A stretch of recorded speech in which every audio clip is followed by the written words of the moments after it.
welcome to Leaders of Tomorrow, India's largest platform for entrepreneurs. Any questions you have related to any aspect of your business, we've got all of that covered right here on the show. I'm Sunanda Jaiseelan. Today, we're bringing you tips, advice, and also lessons from the personal journey of some of India's biggest and most well-known CFOs about the start of the financial year, what it means to be a CFO in today's world, and also how you should be planning for this new fiscal. Let me dive right in and introduce our panelists joining us today. First up, B. Kumaraswamy, CFO JK Papers, member FICCI CFO Council, Sanjay Bahl, ex-CFO Raymond, and Sanjay Agarwal, CFO of Jyothy Labs.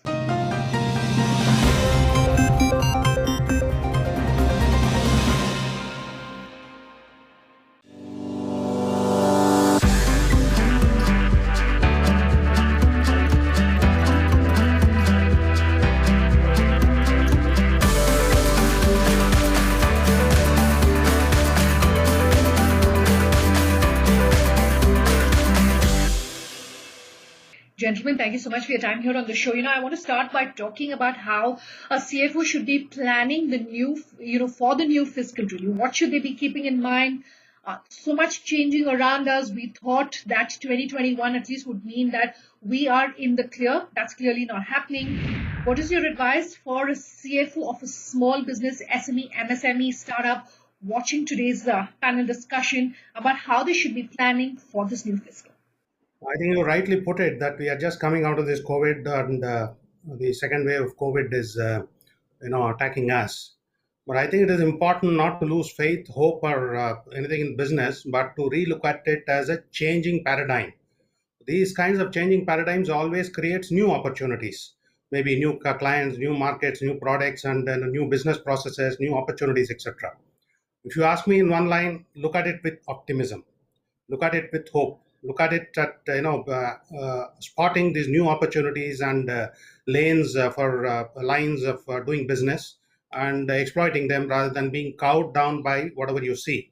Of course, you need to address the health issues. You need to address the emerging financial risk issues, maybe a contracting demand, or some of these customers going away or something. I'm not denying it, but I think in one line, I would say they should approach it with a sense of hope. I will look to the other panelists to make their opening comments before I expand further. Yeah, I completely endorse the view that we should, look at the coming year with optimism. But let's look at the lessons that we have learned from last year, and clearly, we have seen the uncertainty that prevails in business and how businesses have adapted to getting on with the business revenues and business operations last year. I think mostly all businesses have adapted to the changing paradigm of working from home and all the challenges that came with driving growth. However, we must be cautious of the fact that we were getting too used to a scenario where we were thinking that business is going to be as usual, and the COVID situation is over, and GDP is back on track, and growth is going to be back, and life is, going to be normal. And I don't think that's going to happen in the coming year. This coming year is going to pose a lot of challenges and uncertainty in terms of how each quarter will unfold, how the government is going to step in, and what kind of regulations are going to come into play, and all of these will impact revenue, they will impact demand, and it's going to be a bit of open-ended situation here. So while there is optimism, there must be a lot of caution as well. So the lessons that we learned last year was, okay, while revenue is uncertain, keep a very tight leash on cost. And I think those were, very important lessons. I think most businesses were able to manage to do that, and it needs to continue to be done this year. And while I say emphasis on cost, I think business should also recognize that productivity of cost is equally important. So I think the focus should not be just on absolute cost, but what costs are productive, what costs are efficient, inefficient. I think that aspect needs to be considered as well. I think the other thing which I think will be Sure. very important in an uncertain situation is the opportunities for growth. I think businesses shouldn't lose sight of that. There will be opportunities, and pivoting business models to realize those opportunities would be again a very critical factor. So agility, adaptability, changing your business models, not sticking onto a plan, I think will be very important for the. Yeah, I'll just add to a few more points to my other panelists. I think the first and the foremost thing I would say is when you're planning for your new financial year, please close your previous financial year in next 2 3 months and not extend it right till August, September, October when the regulatory filings are due. Because unless you close your previous year, you will never be in sync with the businesses. So that's my first advice to all the finance professionals out there. And the second thing is, as times are challenging, have a very detailed business plan for the next financial year. That will definitely help you in navigating this scenario. Mr. Bahl, you were saying keeping a tight leash on investments. So my question is, where should a CFO then look at investing in this new year? What should they be looking at prioritizing? What advice would you want to give them, Mr. Bahl, if I can come to you first? And then this is open to everyone on this panel. Yeah, so businesses learned last year that it no longer works to have a budget for costs. Costs cannot be budgeted anymore. I think what needs to be done is to evaluate it from aspect that costs need to be, different filter needs to be used to see whether this cost is required. So the need filter needs to come in, and the CFOs need to really apply the judgment on seeing what's the need, what's the value add, and I think that's a critical factor. From a prioritization of cost, clearly, what adds value to the business it becomes foremost. So, the aspect of the revenue models we spoke about. So now, one critical aspect that you need to spend is on the e-commerce models. I think it's no longer an option for companies to say, okay, we are brick and mortar, or our focus is primarily brick and mortar and not e-commerce. I think that option is no longer there. You have to join in and become omni-channel, which means you need to spend, if businesses have not already done to develop those models and supply chains, is to clearly jump onto that bandwagon and develop your strengths in that area, because that's going to be the need. The other aspect is the transformation that is going to happen in supply chain, in building, spending on CRM systems. I think those are going to be very critical aspects when you try to do business in the virtual world or in an e-commerce space. And I think spends need to get prioritized into these areas as well. So just to add to Mr. Bahl's point, see, but the way we look at cost is there's always a good cost and there's always a bad cost. So there are certain good costs, like in our business, FMCG, media spends, adding more staff for distribution. I think these are good costs. Good and bad times, you'll have to continue with that because you're doing business for long term. And I think the way we look at it is CFOs play and the finance team play a very pivotal role in this change. And because they understand the businesses from a very different lens. And I always give this example that they are the ones who are in a cricket ground. They are the ones who are standing behind the wicket keeper. So they have the best view of the cricket ground.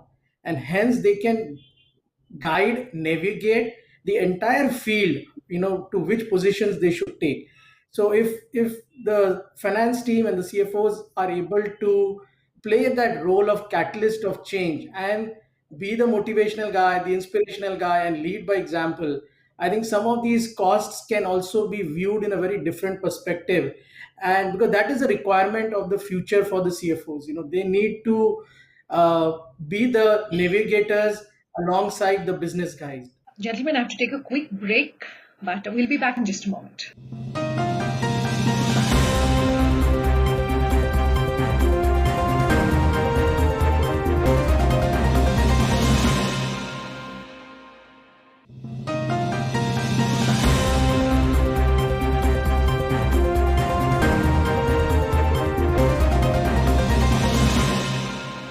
Welcome back with us here on Leaders of Tomorrow and tonight, bringing you tips, advice from India's biggest CFOs about planning for the new fiscal. Let's listen. Mr. Agarwal, Mr. Kumaraswamy, Mr. Bahl, if I can sort of, at this point, ask you to talk to our viewers based on your personal and your professional experience, and given the wealth of experience and the combined experience we have on this panel, what perhaps are the biggest mistakes you are seeing CFOs making? What is your advice for them about, sort of avoiding really that? Yeah, so I think the first, my advice would be that please understand the business very, very deeply. Because once you understand the business, it's much easier for the finance professionals to help the growth of the business. Second thing is, we, I think, as finance professionals, again, end up sometimes planning too much for short term. We lose the sight of the long term. So, if you're only worried about the next quarter and the year after, that becomes a big challenge. On the operating side of it, I would say pay suppliers on time, because that's a general habit of dealing as much as you can.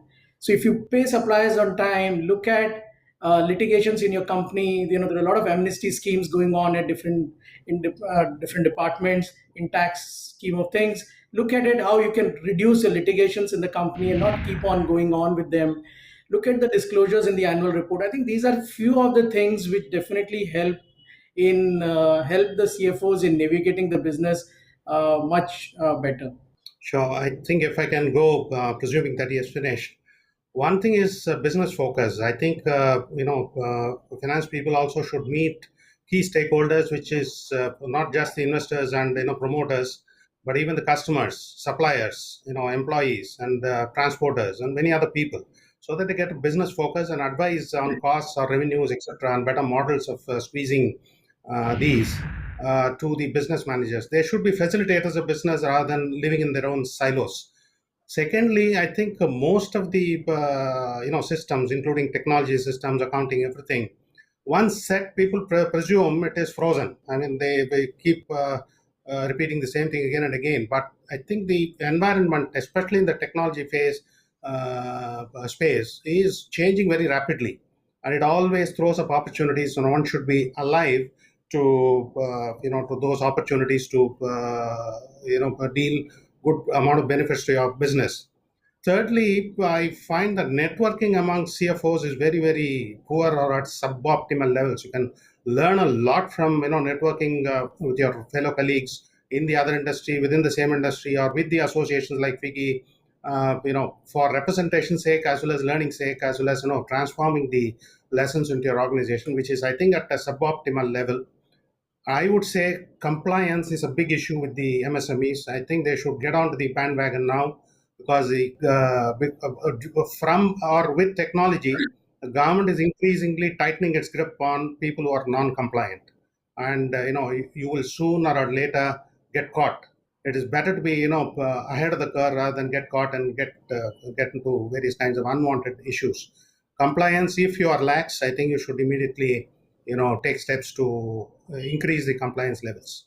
Yeah, I completely endorse, again, the point on networking. I think it's the power that CFOs must now utilize by learning from, the CFOs in other sectors, in other businesses, Okay. and especially in an uncertain world, where different people are trying out different strategies, and it's great to sort of learn as to how they are coping with the similar stresses which are impacting maybe in different degrees, but all businesses are going to get impacted with the uncertainty ahead. So that's a great point. And I think CFOs today have the opportunity to do that and must really leverage those. The other one big common mistake, I think, which CFOs have been making in the past is preparing budgets and taking that as cast in stone, saying, yes, there is a budget and sticking to that plan. And I think that's in a year like this, and I think that doesn't work. So CFOs must be very clear that given the uncertainty, just don't focus on budgeted cost or budgeted revenue. Be very flexible and adaptive to change. And we spoke about costs, earlier in the discussion. I think while CFOs are focused on cost, and again, it's a common pitfall is to ignore opportunities for revenue. That's left normally to other functions to think through. And I think my suggestion would be to don't leave that pillar. Focus equally on opportunities, and this is where networking also helps. And understanding as to how different companies are pivoting to new revenue models. This is an area where a CFO can really add a lot of value by identifying new opportunities using analytics. And analytics is not just about financial numbers, but really into Yeah. operating numbers, operating metrics across the functions, using that to really, add value in terms of identifying opportunities for the businesses. And I think those would be, some great, value adds from the CFO side. The other thing, of course, would be not to ignore the cash flows. Focus on the cash flows. It's not about profits, as we saw last year. It's about maintaining liquidity and maintaining profits, maintaining cash flows, and managing working capital. I think that should remain, the key focus areas as well. CFOs shouldn't take their eyes off, that important metric there. And I think these are some of the really the most, common, sensible things to do, as we look at an uncertain year ahead. Maybe I can just add to Mr. Bale's point. I think that the CFO, the future of the CFOs lies where they have to flex different muscles. As Yeah. CFOs, they are always very good in driving financial performance. But I think now there is an opportunity for them to step up, and therefore they need to be even part of driving talent agenda, even making effective sales strategy. So I think that's the vision they need to open up to be a good leader for the organization, and also play the very critical thing is to play the role of doing value creation in the organization, because generally they are supposed to only capture the value which has been created in the business and maybe sometimes communicate it, but now they also have to play or create that value for the organization. So I think that is one more important thing which, with the help of technology, with the help of everything, information around, much easier for finance professionals also to do. Mr. Kumaraswamy, how the role of the CFO is changing. It's become more than just about crunching numbers. Now you're looking at how you need to align different stakeholder interests, whether it's investors, whether it's your employees, or whether it's the external, even the media. And your customers. So how is that role changing? And do you think that today's CFO is essentially prepared for those changes? What really, should they keep in mind when it comes to being able to absorb some of the changes that are taking place? See, actually, the number crunching came, CFO is completely gone, maybe 20 years back or something. Your role is just not to open the books of accounts and write it according to some accounting standards or something. And consolidation is a big issue at the end of the year these days. Those days. These days, it all can be reduced to 1 hour, 2 hour exercise through SAP and Tally and whatever other softwares that you have. And the accounting is no more a dated exercise. It's minute to minute real time systems now. Those things are gone now completely. We are an open economy. Open economy increases the risks. So you have to be on top of a job as far as risk management is concerned. But risks need not necessarily imply only negative risks. There are so many positive risks, and it opens up new opportunities, new lines of business, new costing, new revenue models, new areas to supply, new ways to avoid costs, etc. And you have to be on top of those things. And as one of the important legs of raising finances, the choices have increased multi-fold compared to the days 30 years ago, where few public sector banks used to give you working capital, and one or two development financial institutions and small SIDBI, etc., used to give the development finance. But today, the chances are so many more. You need to be on top of things. You need to gather data. You need to analyze them. You need to be in a position to decide what is good for you and to keep on rolling. Not that you borrow for 8 years and you keep that same thing for 8 years or something. In between, the dynamics might change, and you need to be on top of things. You need to be aware at the wheels. You need to keep churning your portfolio, both in working capital as well as fixed capital, to reduce the cost as much as possible. And that's one of the biggest way that you can facilitate the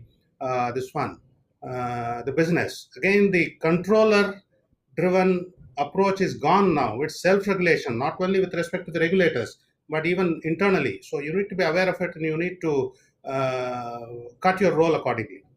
2021 is going to be the year when you see, hopefully, growth really coming back. This, even as we're talking about that second COVID wave, etc. So my question is, as we're closing today's panel, how you'd want to advise our viewers to prepare for growth coming back, whether it's changing business models, whether it is keeping in mind the changed circumstances, external, internal, etc.